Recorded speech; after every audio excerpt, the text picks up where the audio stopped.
Buku seni mengolah waktu karya Brian Adam Harta iku bernama waktu. Waktu iku hadiah saka Gusti Allah.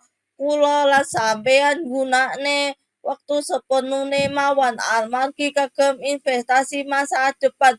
Kula lan sampeyan ora iso nambung waktu utawa menunda waktu. Jika kita ora gunane waktu maksimal sisa waktu kita dipendhet Gusti Allah. Waktu iku ora iso dikembalikan. Jika enek masalah utawa sampean panjenengan harus hadapi. Kalau panjenengan ora iso hadapi sampean utawa panjenengan ora iso dapat kebahagiaan.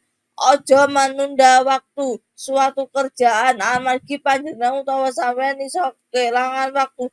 Hidup iki harus duwe tujuan. Tujuan iki oleh dicapai panjenengan utawa sampean duwe rencana mateng. Oleh karena iku sampean utawa panjenengan duwe target sing dicapai. Contone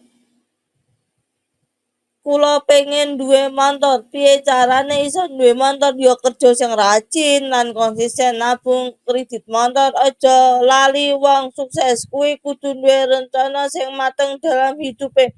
Pengalaman iku guru sing luwih becik sing bisa kita dapati dateng perjalanan uripe manungsa. Enek perjalanan masalah hidup manungsa iso dialami nanging masalah-masalah iku kita bisa evaluasi.